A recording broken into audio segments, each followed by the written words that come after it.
We're here at DjangoCon 2023 in Durham, North Carolina, and with me is a good friend of mine and the founder, the main runner of AfroPython down in Brazil, but all the way up in North Carolina, Felipe. Felipe, how you doing?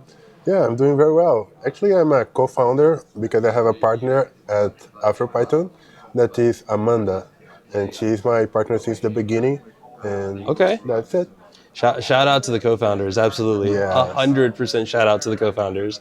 So, all the way from Brazil, how was the trip in? The trip was good, but it's long, man. Yeah. I it started the day before, and I was here on Saturday, and I had to run through the airport because my flight was a bit late, the previous one, and I have to Yeah. run through the Miami airport to get my second flight to get here. Oh But at my the end, it goodness. was fine. We are good. Good, good. I'm glad to hear that. So, this is your first DjangoCon, right? Okay, so Yes. first DjangoCon. How's DjangoCon the conference been?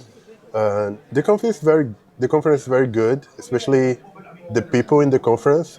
I got to know a lot of people, people from Africa, from the US, from Europe, that I was really glad to connect, and I feel that we are friends now. Yeah, there's definitely even like a small little group of folks. I think I talked to someone from Panama earlier, and there's someone from Uruguay.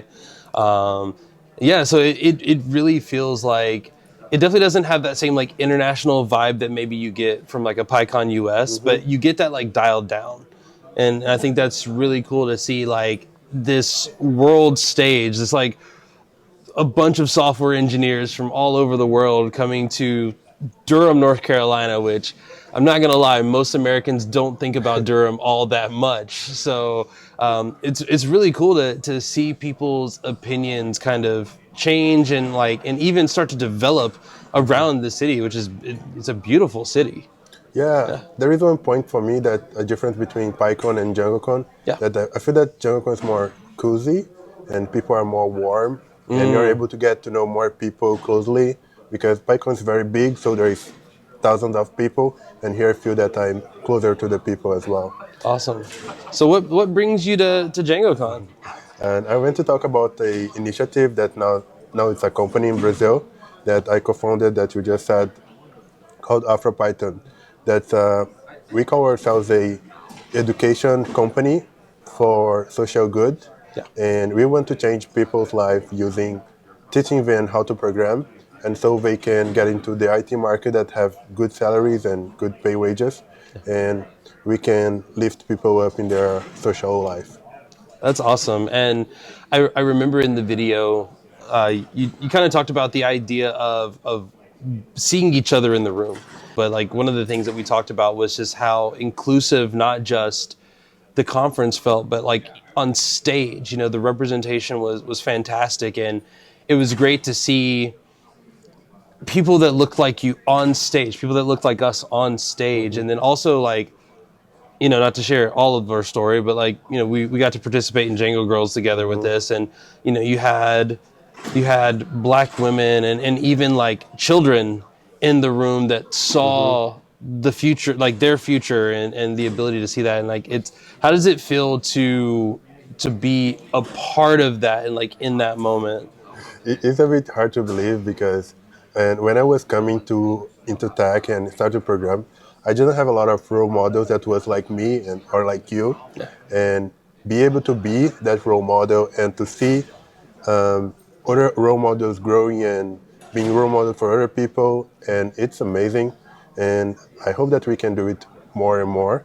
But the very first step that people usually need to break in their mind is that this idea that this is not for me, Yeah. and when you see someone like you that is in a place that you'd like to be, you gonna understand that okay, I am like this person, I am here, but this person no, and we are close enough for me to go there and ask, and I could reach out to this person and say, hey, how is the path? How did you go?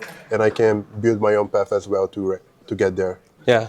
I remember there was a question that was asked that was, during your talk or after your talk, the question was like, what's something that we could learn from AfroPython? So I want to flip that on its head. What's something that maybe you're going to take home to AfroPython that you got from DjangoCon? There is one thing that I like a lot that I have seen here. That's the captioning. Yeah.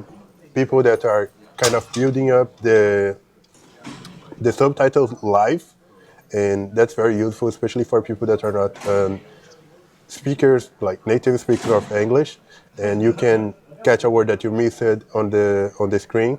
That's really nice. I would like to bring it back to Brazil. Yeah, shout out to White Coat Captioning for doing that. They're actually here at not just Django cons. I think they've been here for a few Django cons, but I think they've also been at some of the PyCon events and stuff too. But no, that's really cool, and they're also some of the warmest people. And you know, I follow a few on Twitter, and like they talk about like they're learning like stuff as they're actually doing the captioning. So maybe we'll have some future Django developers just from the captioning table. Yeah, that would be awesome. Yeah. So I want to ask one last question. To my knowledge, you know, you came here by yourself. How do we get more people from Brazil and from the AfroPython community? How do we get them to DjangoCon more? Like, what can we do? Okay, there are two ways here. There is like, I'd like to see more people from that I met here at DjangoCon, doesn't necessarily from the US, coming to Brazil. That's an option too. We speak Portuguese, not Spanish, but we are very welcome community, and we have the translations, especially for the big conference like PyCon Brazil or the regional Python conference as well.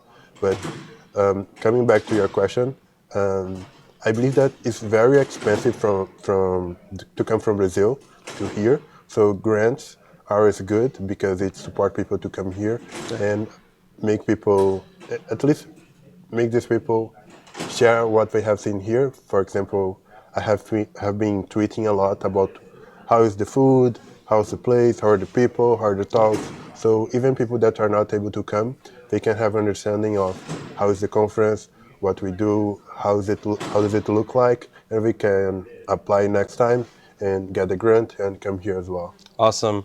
And I also think that, you know, we interviewed Chaim, and one of the things that he was talking about was some of the working groups.